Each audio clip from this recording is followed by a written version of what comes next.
Hi there. I thought I would give a brief tour of the Deepgram Go SDK. You can find the repo at github.com/deepgram/deepgram-go-SDK. It'll take you to the page that you're seeing here. The README has been significantly changed to match the V1 release.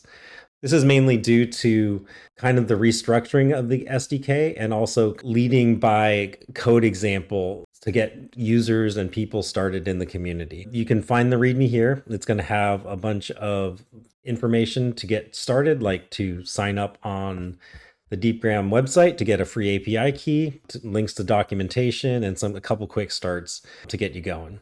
A couple key places I would like to show is the examples folder here. The examples really contains things that you can run or like little hello world or main style applications or utilities to exercise every piece of the functionality contained within the repo and the API.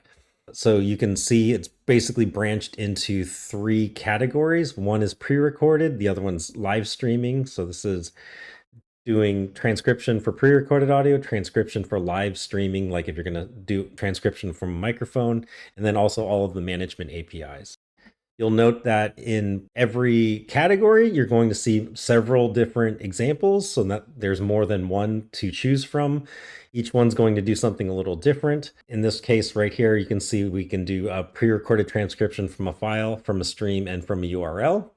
And if we take a look at what that looks like, I've cloned the repo here. This is what you do if you did an LS. To go into the examples folder, you can just do a CD.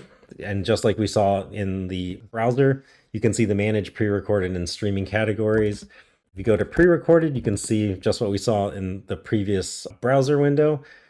Let's go ahead and exercise the URL example here. This is taking a URL that has a audio file contained at the location of that URL endpoint and taking that URL and sending that URL to the Deepgram server in order to do live transcription of the audio file behind that URL.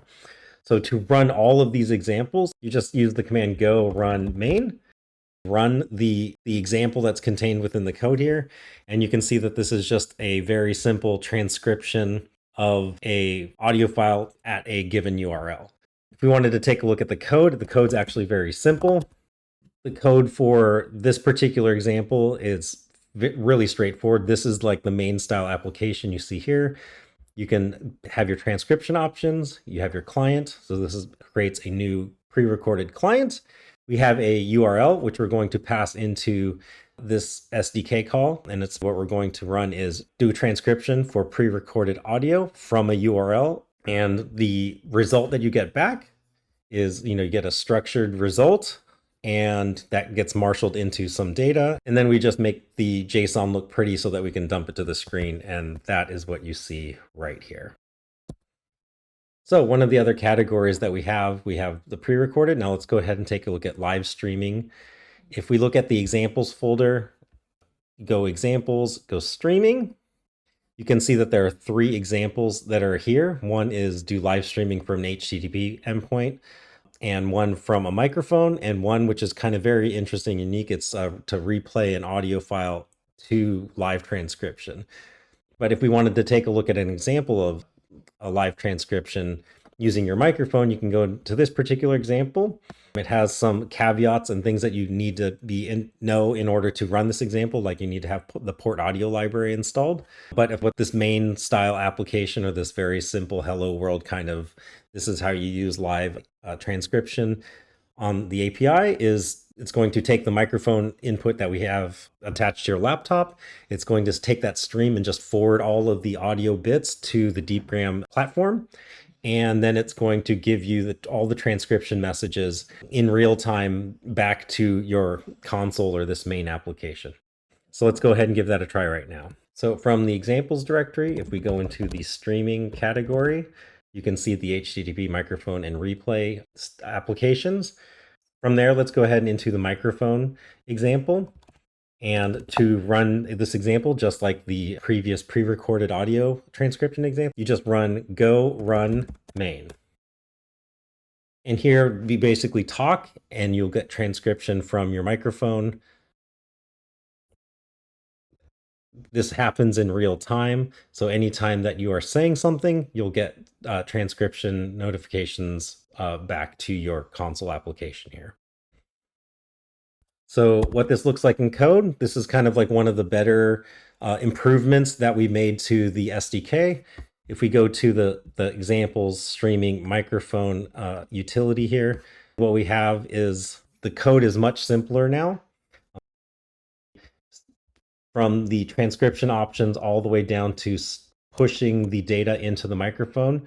That's all the code that you need in order to hook up a microphone on your laptop to the WebSocket stream on the Deepgram platform.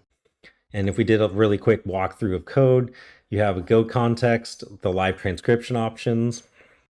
Here we're using linear 16 because that's the encoding format that's mostly used by microphones on laptops. They all are different, so just be aware that you might have to change that based on the audio device or the microphone that you have. This instantiates the new live stream client. We connect to the WebSocket in the back end. This really allocates a microphone to use within my application here. So we go new microphone and we start the microphone. So this tells the microphone to start recording and take in audio. And then we take the microphone stream, so which is just this microphone, and we pass in the Deepgram client into the microphone stream. And this is really cool because all of the classes, structures, all conform to Go's like standard interfaces. So the microphone and the client all use IO read closer and IO write closer. So that's how you're able to pass the Deepgram client into the microphone streamer function here. It just takes the microphone input and just forwards the stream directly into the Deepgram client. And this simplifies things a lot in your implementation for live streaming in the Go SDK. So last but not least are the management APIs. And if we go into examples manage, you can see all of the management APIs that are available within the SDK. The really cool thing about all of these main style, hello world type utility applications is that each one of these little simple main utility applications is going to try to exercise the entire library of CRUD operations for like balances or invitations. So in the invitations case, the CRUD operations would attempt to create an invitation, read or list out all of the invitations, update the invitations, and then delete the invitation that we had created in the first step. So if we wanted to take a look at that in code and actually exercise that, if we're on examples directory here, you can just go into the manage folder, which is the last final set of APIs that are implemented in this SDK. Go cd manage. You can see all of the API sets that are available. And since we used invitations as an example, we go into the invitations folder here. You can see the very simple hello world. Again, to run the utility, it's fairly simple. You just go run main. And so this will first list out projects, because the invitations collection of APIs are all project-based. The next thing we see here is we're going to list out all the invitations. In this case, no invitations are found. We're going to send an invitation. So send an invitation out. We're going to then do a read operation to see if the invitation that we had created was actually in fact created. And you can see that's right there. And then we're going to go ahead and delete that invitation and then do another list invitations to see that that invitation was successfully deleted. I'm very excited to be releasing the Go SDK. Again, take a look at all of the examples that are within the repo now. If you have any questions, feel free to ping us in Discord. And also, if you have any bugs that you found or any suggestions or feedback for enhancements, go ahead and file an issue right here. Thanks for watching.